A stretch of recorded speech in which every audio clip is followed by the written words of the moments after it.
Yo, what's up guys? It's Noah here, and in today's video we're going to be breaking down the NBA slate on Draftkings and Yahoo for Tuesday, December the 21st. We got a 5-game Tuesday slate, and as always guys, we're going to go game by game. We're going to talk through each game on the slate, break down each team, give my early thoughts, what stands out to me at first look, looking at the slate on Monday night. And then as we do go through each game, we will build out an early core, 5 guys I specifically like for both DraftKings and for Yahoo. Now, as always, with NBA, you have to pay attention to the injury report. You have to pay attention to news throughout the day, especially with COVID right now, and guys getting ruled out almost every day because of COVID protocols.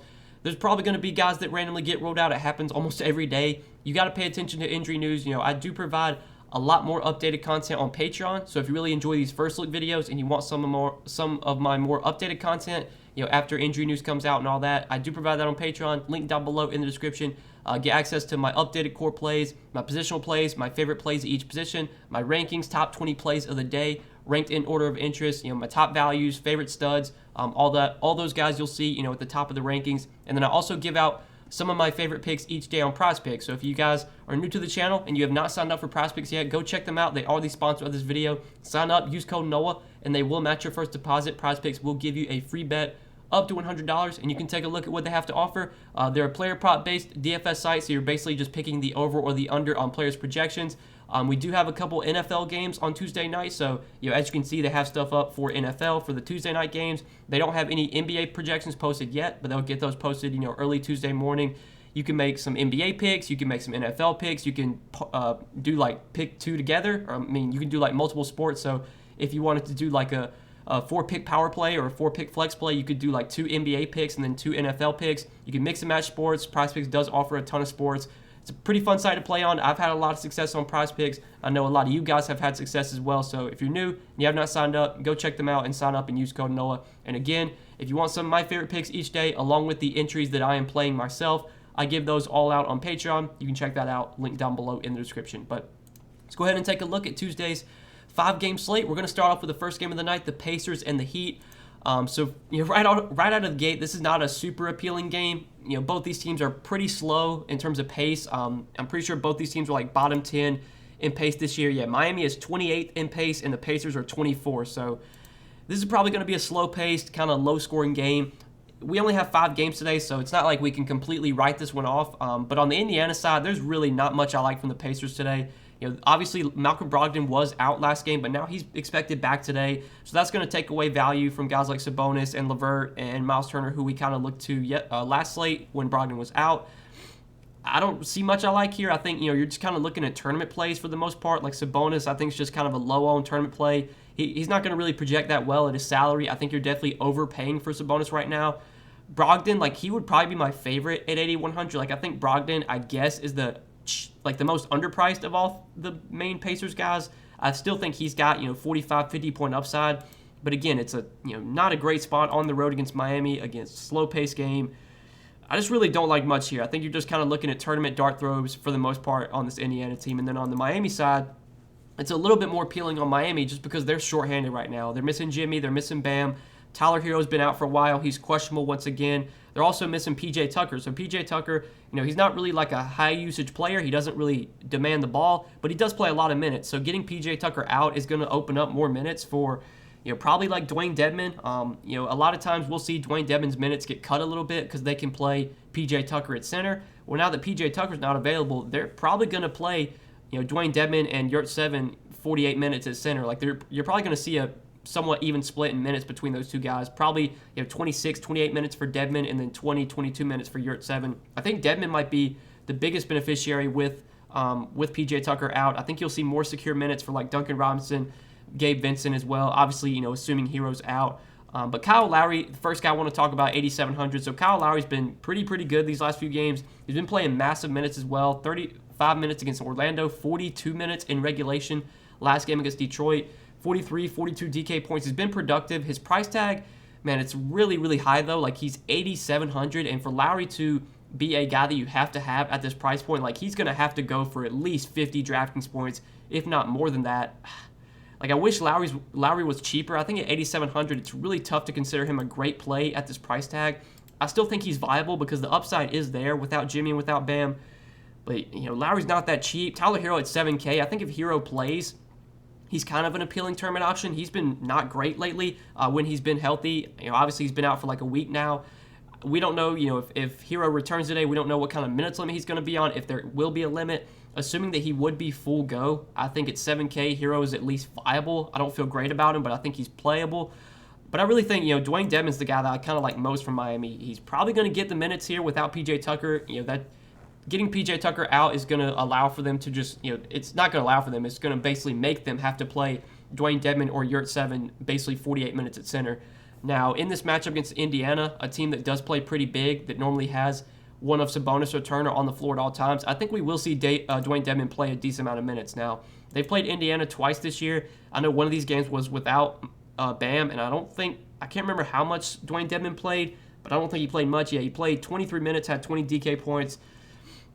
I would think we probably get more minutes than that today from Dedmon. I think he plays like 28, maybe 30 if we're lucky. At 5,300, we have seen Dedmon be pretty productive when he does get minutes, so he might be my favorite play from Miami if I had to go to anyone here.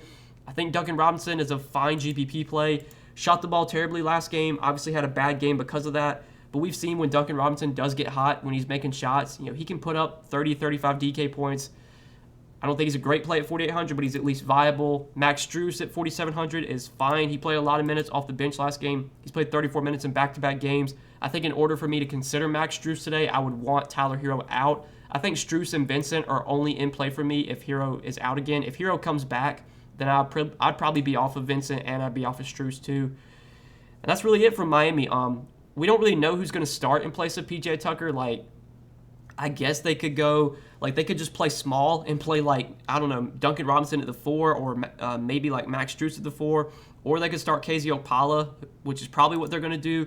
KZ Opala is 3,300. He's pretty cheap. He's not a great point per minute player, but I would assume if he's starting, he gets at least 20 to 22 minutes minimum. 3,300, he's fine, but there's really not a lot that I love from Miami. And in general in this game, I don't see too much I really like here. Like I said earlier, I think Dedmon, probably the most appealing play for Miami, but I most likely will be fading this first game, I think, unless some crazy news hits. So we can move on to the next game, talk about Detroit and New York. So in Detroit today, for the most part, they're healthy right now, except for Jeremy Grant and Kelly Olynyk, who have been out for a while. Jeremy Grant, recently was ruled out, but Kelly Olynyk been out for a while. Cade Cunningham, 8,600.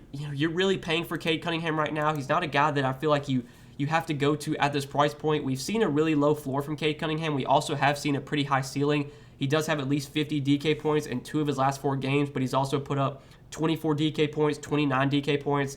He's a boom-bust play. It seems like Cade, he either goes off or he shits the bed. Really, there's no in-between. Against the Knicks, maybe Cade Cunningham comes out here, tries to play really well in the Garden. But at 8,600, he's not a guy that I really love at this price point. I think he's just kind of a tournament dart throw. Saddiq Bey, I've been playing a lot lately because he's been playing really well these last few games without Jeremy Grant. He's been playing a ton of minutes. But now his price is up to 6,500, so it's not like we're getting Saddiq Bey at much of a discount anymore. He was 4,900 a week ago. Now he's 6,500. So I still think Saddiq Bey's in play. I think he will be a guy that they look to on offense. He can provide scoring, and he's been doing that lately without Grant. He's been playing big minutes too. But at 6,500, he's not a standout option to me. Still playable though. Isaiah Stewart at 5,100. Most nights I think Isaiah Stewart will play around 28 to 30 minutes. He does kind of struggle with fouls. Fouls are always an issue for Isaiah Stewart, but I think most nights when he's not in foul trouble, we will get around 30 minutes from him. At 5,100, he's a fine option. I do kind of question his upside. We really haven't seen a ton of upside from Isaiah Stewart this year. Even when he does play big minutes, he probably will only put up 30 DK points, which is good for his salary, but not that's not a score that you're going to have in GPPs. But Isaiah Stewart's definitely playable. The rest of these Detroit guys, the bench guys, I just don't think I'm going to go there. Even on a 5-game slate, I really don't want to be targeting Saben Lee or Diallo or anyone else. So we can move on to the other side, talk about the Knicks. So the Knicks lately have been really shorthanded. We're going to have to pay attention to some injuries here. So Derrick Rose is a game-time decision. He's currently questionable. RJ Barrett, he's been out for COVID protocols. We don't know when he's going to be back. I'd assume he probably remains out today, but we'll keep an eye on that. Quentin Grimes also been out for COVID protocols. We don't really have an update on him either. And I think, Kevin Knox and Obi Toppin have also been out for COVID protocols. So these guys could be back at some point, but we don't really know when that's going to be. If they're all out again and Derrick Rose is out, we're going to see a really tight rotation from the Knicks. I mean, you look at the minutes that Julius Randle's been playing, 41 minutes last game against Boston, 32, 37, 35. Like, he's going to get 36, close to 40 minutes if it's a close game here. I think at 10,300, he's not like a great play at this price point, but definitely in tournaments we can go to Julius Randle just because of how many minutes he's playing. Alec Burks has been playing a ton without Derrick Rose. 41 minutes for him last game, 37 the game before that, 39. Like, he's going to play close to 40 minutes. He hasn't been super productive, and he's really expensive right now. You're not getting Burks at much of a discount either. But I think if Rose remains out, I mean, Alec Burks is going to play like 40 minutes, which does make him at least playable. And then Kemba actually did start last game. So Kemba played 37 minutes, had 43 DK points. I'd assume that if like all these guys are out again, if Rose is out, if Barrett, Quickly's out, but Grimes, Knox, like if all these guys are out again, I'm guessing they're going to run the same starting lineup they did last game, which was it was Kemba, Burks, Fournier, Randle, and I'm pretty sure Mitchell Robinson or Noel started center. So I think if Kemba does start again, he played really well, played 37 minutes, was very productive, had 43 DK points. He took a lot of shots, which is good to see. He was out there chucking. He really wasn't like standing in the corner. He was kind of demanding the ball, taking shots, getting assists, getting rebounds. At 5,200, if we do get Kemba back in the starting lineup again, I think it's pretty likely he plays big minutes once again at 5,200. He would definitely be my favorite play from the Knicks, but his value all comes down to if Derrick Rose plays or not. It'll be very interesting to see if Derrick Rose plays. Does Kemba just get cut out of the rotation again? Because obviously Kemba's been out of the rotation, has not been playing at all. They were basically forced to play Kemba last game because they were so thin on bodies. I wonder, if all these guys come back, like, will Kemba just not play anymore? We don't really know. But if Kemba does start again, I think at 5,200, he would be on my radar for sure. Fournier at 5,100, I think is fine. He played a lot of minutes, 43 minutes. Fournier is a really scoring-dependent player. When he's not making shots, he can provide you very bad games. Like, we've seen Fournier just come out there and shit the bed at times. But he's getting the minutes. He's going to get plenty of opportunity. I do want to look at, I'm pretty sure last game they ran like an 8-man rotation. I should have looked at this earlier. So they did play. So they played the Celtics on Sunday or on Saturday, a couple days ago. And yeah, they ran an 8-man rotation. 42 minutes for Fournier, 40 minutes for Randle, 41 for Burks, 37 for Kemba, 24 for Noel, 21 for Mitchell Robinson, 21 for Gibson, and 9 for Wayne Selden. So 8-man rotation last game for the Knicks. Have to assume that stays here. That stays the same here if all these questionable guys are out again. So like Fournier would play a lot, Kemba would play a lot, Burks and Randle would play a lot. The centers I probably wouldn't be going to. Like, we saw them kind of really split up the minutes between Robinson, Noel, and Gibson. Don't think I'd be touching those guys, but the rest, Randle, Burks, Kemba, Fournier, especially like Kemba and Fournier, would look pretty appealing if all these questionable guys are out for the Knicks. Now, if all these questionable guys wind up playing, or if some of them play, then at that point I'm probably just off of most of the Knicks because all these guys are priced up for these guys to be out. If they were to come back, it wouldn't look nearly as good. So yeah, kind of just a wait and see here for all these Knicks guys. But we can move on to the next game, talk about Portland and New Orleans. So one of the big question marks on this slate right now is Damian Lillard. He's currently questionable. This is obviously huge news because CJ McCollum's also out right now for Portland. So if Damian Lillard were to be out as well, we would probably be looking at really big minutes for Anthony Simons. He's only 4,500. Anthony Simons would by far be the best value play on the slate. If Dame were to play, you would probably see Dennis Smith Jr. get back in the rotation as well. He would probably play, at least like 20, 25 minutes, but Simons would definitely be the biggest beneficiary if Lillard's out. You'd probably see more usage for guys like Norman Powell, maybe Nurkic as well. But if Lillard plays, I think Lillard himself at 9,800 kind of looks appealing here. I like the matchup for him against the Pelicans. So far this year, the Pelicans, in terms of defensive rating, they have been one of the worst defensive teams, 25th in defensive rating this year. The Blazers are also 27th in defensive rating, so both these teams have not been good defensively this year. I think this is by far like the most fantasy-friendly game of the night. I think it's a high total. It's a close spread as well. I like Dame a good amount here. His upside is definitely there. He's going to get the minutes, and without CJ, he's going to take plenty of shots, going to get a ton of usage. So I definitely like Dame if he plays. I think Nurkic at 6,900 looks pretty appealing as well. His minutes have been trending up. He's played at least 30 minutes in 3 of their last 4 games. In that game against Charlotte, he only played 15 minutes because he fouled out in 15 minutes. I don't know how, but he did foul out in 15 minutes. But given the minutes for Nurkic lately, and then given this matchup against Valanciunas, I think they're going to want Nurkic out there as much as possible going up against J-Val. I think Nurkic plays over 30 minutes once again. His production has kind of been up and down lately, but if he gets the minutes, we know Nurkic has the upside. So I definitely like him at 6,900. I think Norman Powell is priced where he should be, but his upside is definitely there. He's been playing a ton of minutes as well, been taking plenty of shots. His usage should be up without CJ, and that's kind of how it's been these last few games. Even with Dame back, we still see Norman Powell have good games, even playing alongside Dame. So I think Norman Powell is a fine option. Larry Nance has been starting and getting decent minutes. 29 minutes last game, 36 the game before that.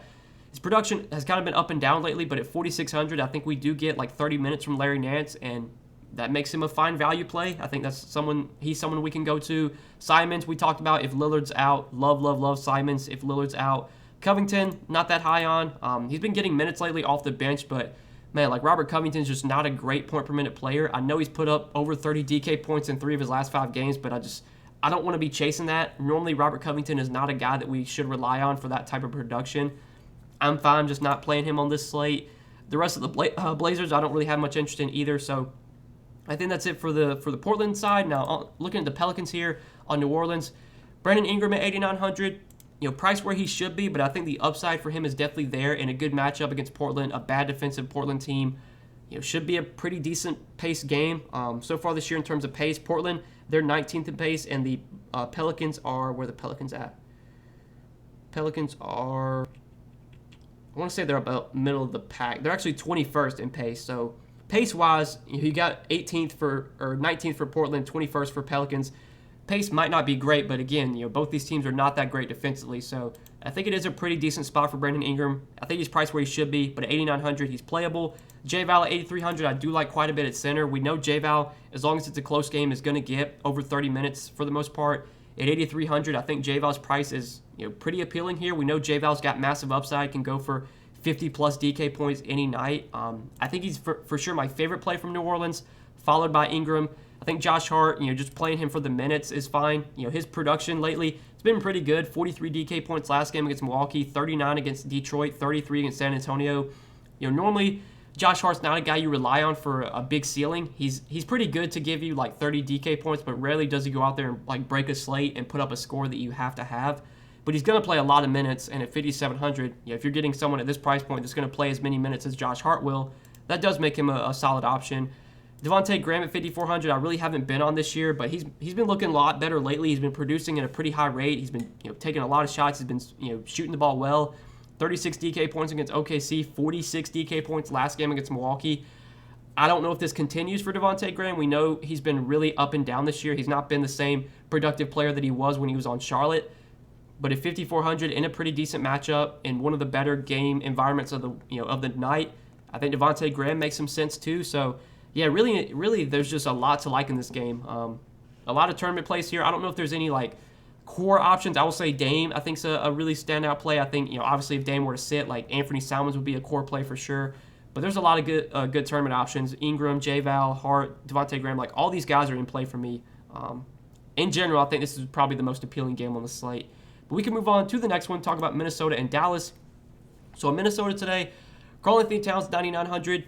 As a pay-up option, I think Towns is fine. I think he's another guy that's priced where he should be. I do kind of question Towns' ceiling. We haven't seen like a massive ceiling from Towns this year. He's had some decent games, but he's definitely shown a somewhat low floor. We've seen a lot of 30, 38, 39, 40, 51, 42. Like he can disappoint at times, but he still does have some upside. 65 against Atlanta, 53 against Washington. Against Dallas in the same matchup, when they did just play a couple days ago, you got 42 DK points and 34 minutes from Towns. Not great, but I think without Anthony Edwards, there will be more opportunity for Towns. More usage should be available. He's fine on this slate. I don't think he stands out. Like I think I'd rather play Dame. I'd rather play LeBron, who we're going to talk about. Probably would rather play probably J-Val for cheaper. Probably Brandon Ingram for cheaper. Like I don't know. I don't love Towns on this slate. I think he's fine though. D'Angelo Russell at 7,700 is pretty appealing. He should get more usage without Anthony Edwards. We really haven't seen him produce much lately, even with Edwards out. But I think the minutes will be there. He should take plenty of shots. 7,700, again, price probably where he should be, but I think D'Angelo Russell is playable. I think these guys do get more opportunity without Anthony Edwards. Also, Jared Vanderbilt and Patrick Beverley are out, so there should be more minutes for guys like Malik Beasley. I think Malik Beasley is by far my favorite play from Minnesota when you factor in price point. 4,800 on DraftKings, really cheap. Pretty cheap on Yahoo as well, $15 over there. We've seen Malik Beasley Played pretty big minutes these last few games without Anthony Edwards. 32 minutes against the Lakers, and then 30 minutes last game against Dallas. And he's been productive too. 25 DK points, 33 DK points. Now Patrick Beverley's out, and Jared Vanderbilt's also out. So there's two more starters out from Minnesota. I think we get over 30 minutes from Malik Beasley once again at 4,800. He's pretty cheap. His price tag really hasn't moved. I think he's a pretty solid value play. And then depending on what the starting lineup looks like, we can maybe get some other value play. There could be some other value from Minnesota. Like if Jaden McDaniel starts, he's only 3,400. I'd assume if he's starting, he plays around 30 minutes. Not a great point per minute player, but I think if he does start, he would be a solid value. I don't know if they would start Jalen Noel, but if he were to start, we've seen Jalen Noel be productive when he gets minutes. I think at 3,300, he'd be a standout play, a cheap option we could look to. We're going to have to wait on that starting lineup, though, for Minnesota. We know Towns is going to be in there. We know Beasley and Russell are going to be in there. We got to see who replaces Beverley and Vanderbilt. My best guess is it would probably be McDaniels and then maybe either Noel or Balmero. I know last time, or when Russell was out a while back, I know Balmero started. I don't know if he'd start again, but we'll have to pay attention to that. We could get some value from this Minnesota team depending on who starts for them on Tuesday night. Definitely going to have to pay attention to that. But for sure, Beasley I like a lot for value. I think Towns and Russell are fine, and then whoever starts would be on my radar for value too, depending on who it is. On the Dallas side, though, we know Luka's going to remain out for Dallas. Also, Kristaps Porzingis is questionable, so this is pretty big news. Without Luka and potentially without Porzingis, we could see like massive opportunity for guys like Jalen Brunson, Tim Hardaway Jr., Dorian Finney-Smith. I question his upside, but definitely Brunson at 7,400 I like quite a bit. Even if Porzingis plays, I still think Brunson's a solid option. We've seen him be really productive, in the minutes he plays without Luka, and obviously with Luka out right now, Brunson's going to start at point guard and play a ton of minutes. He's played 38 and 39 minutes in back-to-back games, 42, 37 DraftKings points. Obviously, the price tag on Brunson is where it should be. It's not like it's not like we're getting Brunson at a major discount right now. But on this slate, there's not a ton of standout plays right now. So I think Brunson at 7,400, going to get 35, 36 minutes, potentially without Porzingis, who could be out too. I definitely like Brunson on this slate. I like him quite a bit. I would obviously like him more if Porzingis sat. Same could be said for Tim Hardaway. I probably would only go to Hardaway at his price point if Porzingis sits. If Porzingis plays, I don't love THJ at 6,100. Porzingis, if he does play, I think is viable. He's probably more of a tournament option at his price point, but he would definitely be on my radar because we know his upside is there. Without Luka, we've seen somewhat a big ceiling from Porzingis. Been inconsistent, but the upside is definitely there with Luka off the floor. And then the rest of the Dallas guys, I don't like too much else here. I will say that if Porzingis does not play, they also have Maxi Kleber out right now. They have some other guys out too, so I think we probably would get pretty decent minutes for Dwight Powell just because they'd be without like basically all their other bigs. 3,200, in a matchup against Towns, they're going to need a big out there defending Towns. So like if Porzingis does sit without Kleber, with Kleber out too, I would definitely like Dwight Powell for value. Depending on who were to start, we could maybe get some value with the guy like, I don't know who would start in place of Porzingis. Usually it would be Kleber, but Kleber's out right now. Bullock sometimes would start, but he's out too. Maybe they would start like Sterling Brown. Like I really don't know. If Porzingis is out, I think their starting lineup would probably be Brunson, DFS. I guess Tim Hardaway would be in there, Powell, and yeah, I guess like Sterling Brown or Ntilikina, like one of those guys.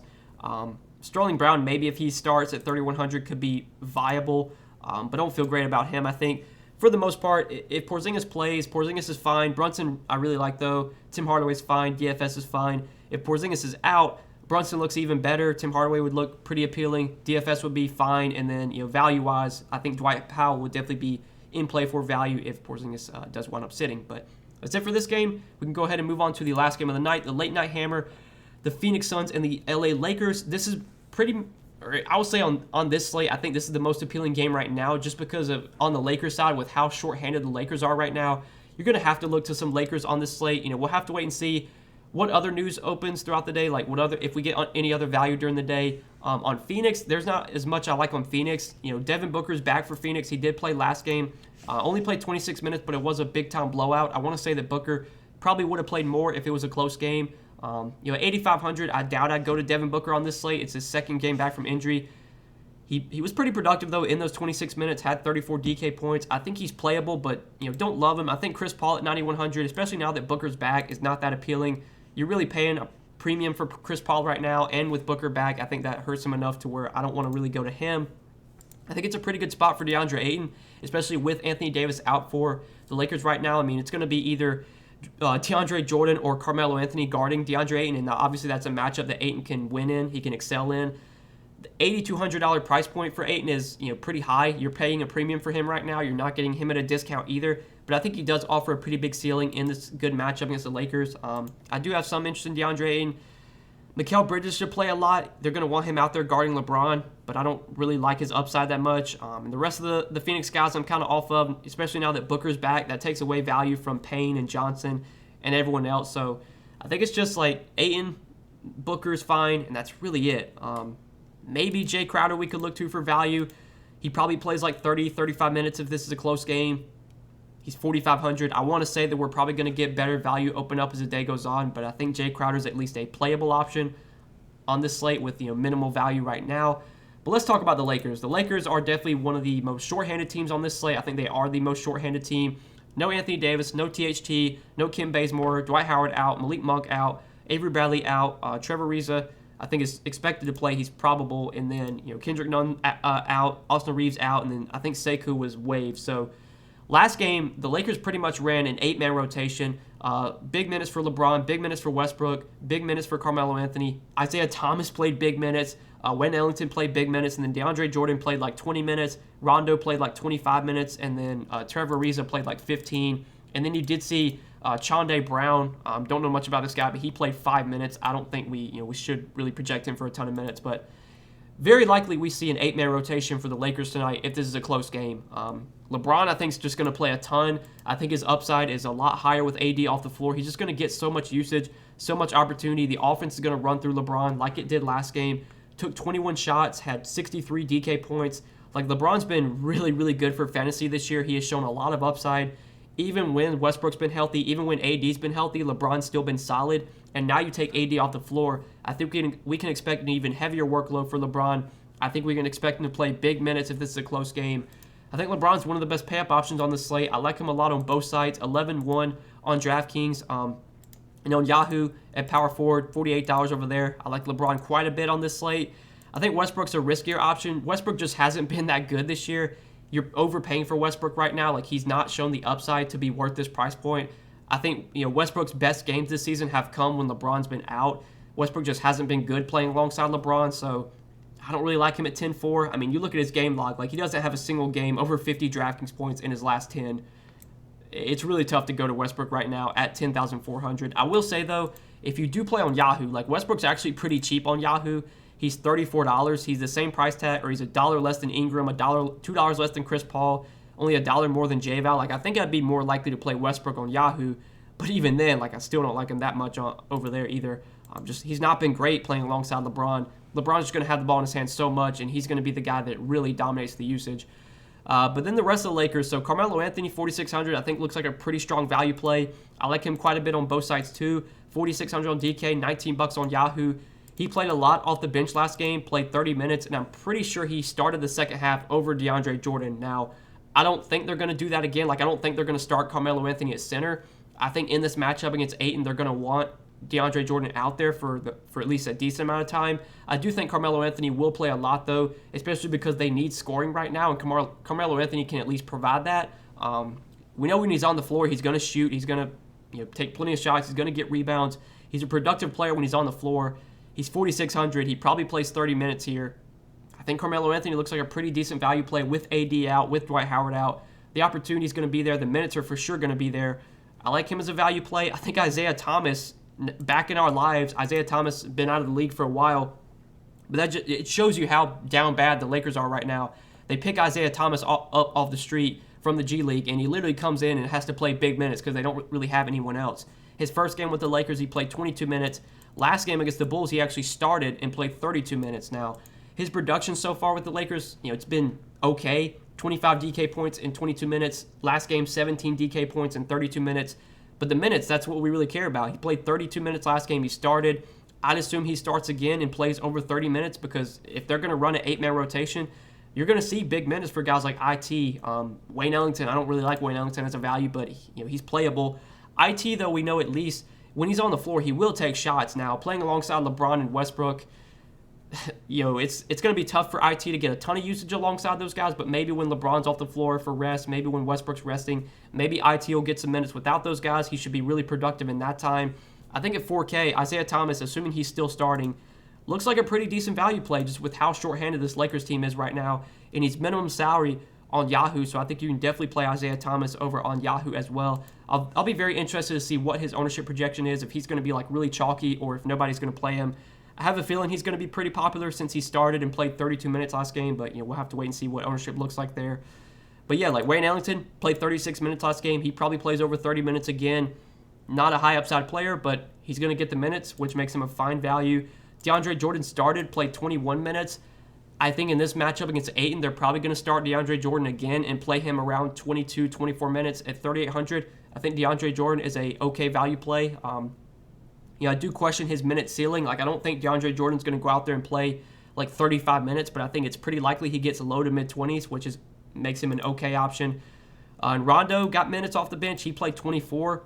Rondo, we know, can be productive when he gets minutes. Now, how many minutes is he going to play alongside LeBron and Russell Westbrook? That's a question, because if he's playing alongside those guys, he's just not going to be nearly as productive. Rondo is the most productive when he's the point guard and he has the ball in his hands, when he can get the assists, when he can really facilitate the offense. I still think he plays enough to where he's going to project okay at 3,700. I think he's going to be a consistent part of the rotation just with how many guys are out right now. So I think Rondo is a viable cheap play. It makes some sense. That's probably it from the Lakers. Trevor Ariza made his debut last game, but he only played 15 minutes, so it's really going to be hard to go to him. I think we're going to be looking to LeBron for sure, Carmelo Anthony for sure.